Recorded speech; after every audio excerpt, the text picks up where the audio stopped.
Hi കൂട്ടുകാരെ, സിമാസ് ബെഡിലേക്ക് എല്ലാവർക്കും സ്വാഗതം. നമുക്കിന്ന് കൂൺ ബെഡ് തയ്യാറാക്കുന്നത് നോക്കാം.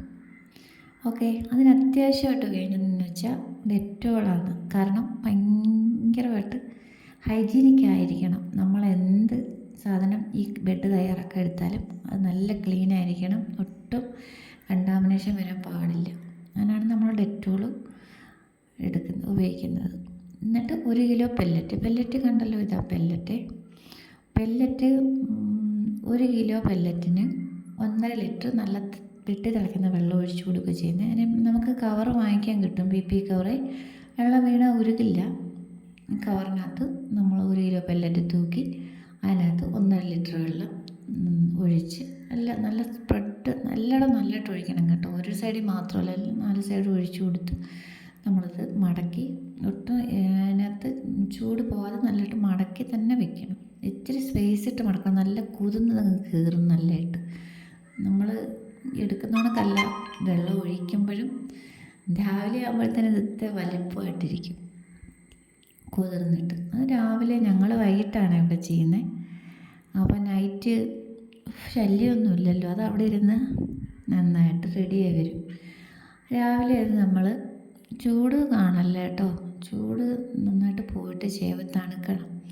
തണുത്ത് കഴിയുമ്പോൾ നമ്മളത് ഓരോ ബെഡെടുത്ത് നല്ല സെറ്റായിട്ട് കട്ടിയായിട്ടായിരിക്കും ഇരിക്കുന്നത്. അത് നന്നായിട്ട് കട്ടയെല്ലാം ഉടച്ച് സ്മൂത്താക്കി പെതുക്കെ ഉടയ്ക്കാവൂ, കവർ പൊട്ടാതെ ഉടച്ച് നമ്മൾ സെറ്റാക്കിയിട്ട് ഒരു വിത്തിട്ട് കൊടുക്കുക. ഒരു പാക്കറ്റ് വിത്ത് 2 ബെഡ് ചെയ്യാം. ഒരു പാക്കറ്റ് വിത്ത് 2 ബെഡ് ചെയ്യാം. രണ്ട് ബെഡ് ചെയ്യാം. അതിപ്പോൾ അതിനകത്ത് ഇട്ട് കൊടുത്തിട്ട് ഒരു പാക്കറ്റിൻ്റെ പകുതി അതിനകത്ത് ഇട്ട് കൊടുത്തിട്ട് നമ്മൾ സൈഡ് ഇങ്ങനെ പ്രസ് ചെയ്ത് കൊടുക്കുമ്പോൾ താഴോട്ട് ഇങ്ങനെ ഉരുണ്ട് വന്നോളൂ. ഇത് നമ്മൾ മണിച്ചോളത്തിലാണ് ഈ വിത്ത് തയ്യാറാക്കുന്നത്. അപ്പോൾ ഉരുണ്ട് താഴോട്ടിഞ്ഞ് വന്നോളൂ. ആ 4 സൈഡ് നമ്മളിങ്ങനെ പ്രസ് ചെയ്ത് കൊടുത്ത് ഉരുണ്ട് വരുമ്പോൾ നന്നായിട്ട് നമ്മൾ പിന്നെ നല്ലതായിട്ട് കവർ പിടിച്ച് നല്ല പ്രസ് ചെയ്ത് മോൾഭാഗം നല്ല ഇതാക്കി ലെവലാക്കി അവിടെ നമ്മൾ കുറച്ച് വിത്ത് ഇട്ടിട്ട് നന്നായിട്ട് പ്രസ് ചെയ്ത് കെട്ടി നിൽക്കുവാണേ. റബ്ബർ ബാൻഡ് ഇട്ട് നമുക്ക് കെട്ടി വയ്ക്കാം. പിന്നെ അല്ലെങ്കിൽ മേളിൽ ഇതിൻ്റെ ഓപ്പണായ ഭാഗമില്ലേ, അതിൻ്റെ 2 സൈഡിലും നമ്മൾ ഈ ടേപ്പ് ഉണ്ടല്ലോ, ഈ സർജിക്കൽ ടേപ്പ്, അത് പേപ്പറല്ലേ, അതിന് സർക്കുലേഷനും ഉണ്ട്. അത് വെച്ച് മേളിൽ ഇതിൻ്റെ 2 സൈഡിലും കൂടെ ഒട്ടിച്ചു കൊടുക്കും. അപ്പോൾ ഇതിന് എയർ സർക്കുലേഷൻ കിട്ടും. ഇങ്ങനെ നമ്മൾ കെട്ടി വെക്കുവാണെങ്കിൽ ഒന്ന് നമ്മൾ പിന്ന് വെച്ച് ചെറിയ ഹോളിട്ട് കൊടുക്കണം. അല്ലെങ്കിൽ അതിൻ്റെ സൈഡിൽ ചെറുതായിട്ട് കീറി അവിടെ നമ്മൾ ടേപ്പ് ഒട്ടിച്ചു കൊടുക്കും. നമ്മുടെ സൈഡിൽ ചെറുതായിട്ട് കീറി ടേപ്പ് ഒട്ടിച്ചു കൊടുക്കുന്നേ എനിക്കിഷ്ടം, എനിക്ക് എളുപ്പം അതാണ്. പക്ഷേ ടേപ്പ് ഇച്ചിരി തോനെ വേണ്ടി വരും. കുഴപ്പമില്ല, എങ്ങനെ ചെയ്താലും കുഴപ്പമില്ല. ഇതിന് എയർ സർക്കുലേഷൻ വേണം, എന്നാലേ ഈ മൈസീലിയം ആകത്തുള്ളൂ.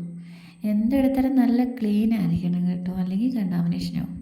എല്ലാം നല്ല വൃത്തിയായിട്ട് നമ്മൾ തുടച്ച് ഇട്ടിട്ടാണ് ചെയ്യുന്നത്. എന്തെടുത്താലും നമുക്ക് കത്രിയെടുത്താലും ബ്ലേഡെടുത്താലും എന്തെടുത്താലും നമ്മൾ നല്ല ക്ലീനായിട്ട് ചെയ്യാം. എന്നിട്ട് നമ്മളിതിനെല്ലാം ഓരോ ദിവസവും കുറച്ചല്ലേ നമ്മൾ ചെയ്യുന്നത്. അതിനൊക്കെ ഡേറ്റും ഇട്ട് കൊടുക്കണം. ഡേറ്റ് ഇട്ട് കൊടുത്താൽ നമുക്ക് നനയ്ക്കാൻ എളുപ്പമുണ്ട്. കാരണം ഇത് 2-3 ദിവസത്തെ വ്യത്യാസമാണെങ്കിൽ എല്ലാം ഒരേപോലെയൊക്കെ ഇരിക്കും. ഡേറ്റ് നോക്കി നമുക്ക് നനച്ചു കൊടുക്കാം.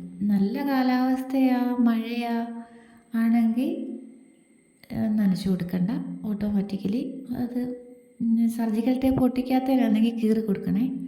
കീറി കൊടുക്കുമ്പോൾ അതേ കൂടെ മഷും പുറത്ത് വന്നോളും. ഓക്കെ, ഇത്രയാണ് ഇതിൻ്റെ ബെഡ് തയ്യാറാക്കുന്നത്. എനിക്കറിയാവുന്ന കാര്യങ്ങൾ ഞാനിങ്ങനെയാണ് ചെയ്യുന്നത്. എല്ലാവർക്കും ഉപകാരമാണെന്ന് വിചാരിക്കുന്നു. എല്ലാവരും സബ്സ്ക്രൈബ് ചെയ്ത് സപ്പോർട്ട് ചെയ്യണേ. ഓക്കെ, എല്ലാവരും സുഖമായിട്ടിരിക്കുന്നോ കൂട്ടുകാരെ? സന്തോഷമായിട്ടിരിക്കുന്നോ? എല്ലാവരും ഹാപ്പിയായിട്ടിരിക്കുക. Okay, thank you for watching. നമുക്ക് ഇനി അടുത്ത വീഡിയോയിൽ കാണും വരെ ബൈ. Thank you.